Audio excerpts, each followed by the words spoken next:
Yes, Acadia National Park is the very famous national park, but Bar Harbor has really, really beautiful parks right in town. In fact, I remember being a teenager and being in the Village Green where we are now, and a tourist asking me, is this Acadia? And of course, as teenagers, we said, why, yes, it is.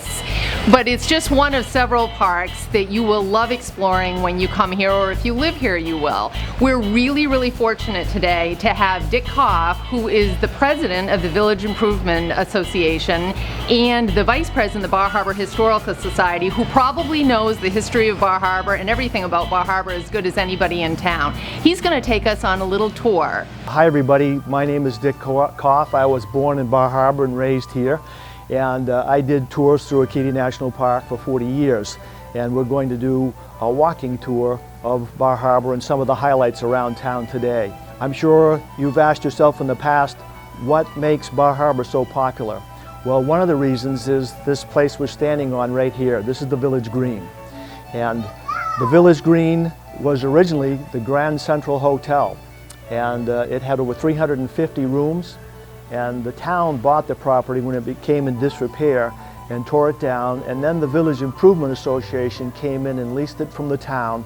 And they started building different things on it. The bandstand, they had the fountain donated. That's an Italian bronze fountain. It's from the 1700s, it's quite old. Robert's bench over there, the town clock, which we'll see when we leave the town. Aesthetics are very important to a community. That's one of the reasons why Bar Harbor is so popular and people continue to come back. And the Village Improvement Association, which was founded in 1881, was very important in that because their duties were not only to take care of the Village Green, the Shore Path, Agamont Park. They built trails, roads, they cleaned the town, they removed the trash. They had the first roads committee, they had a sanitation, health, water committees.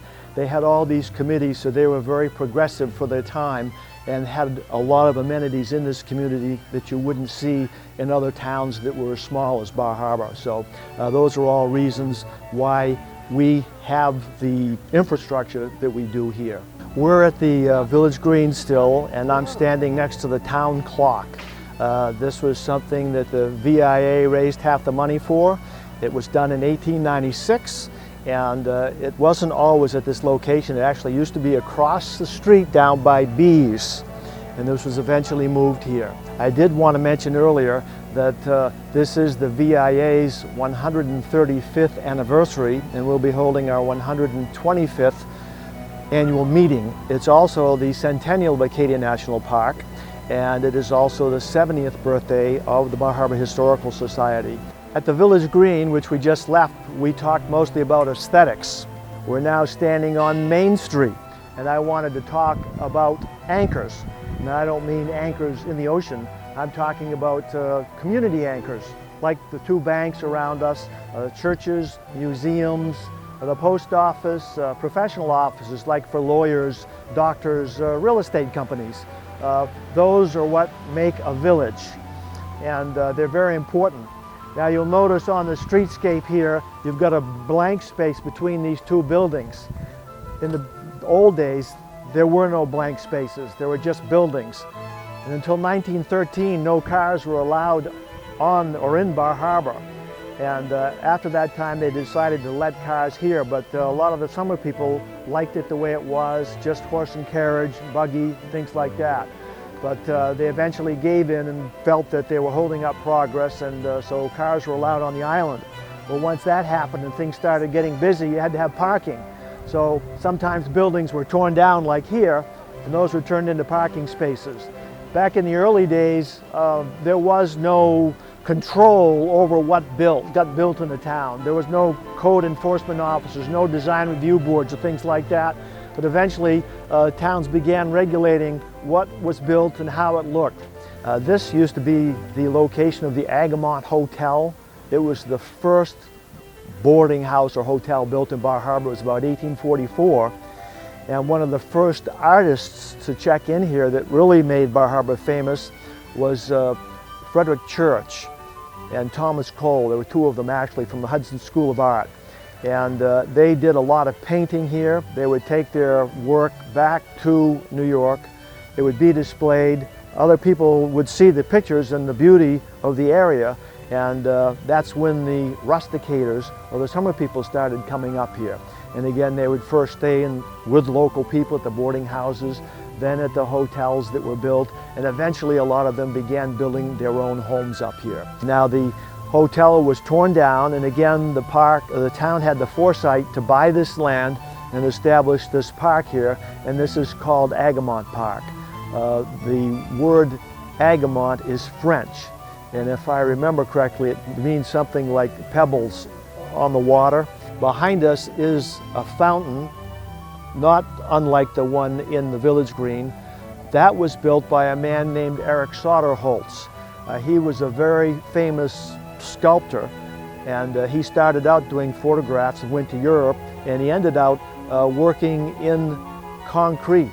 And he made huge planters for the wealthy summer people, and he made that fountain out of a pink granite aggregate. His studio was over in East Gouldsboro across the bay. This is the starting point of the shore path just over my shoulder.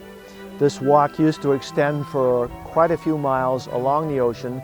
Today it's just barely over half a mile, but it's a lovely walk along the shore in front of some of the bigger estates on the waterfront.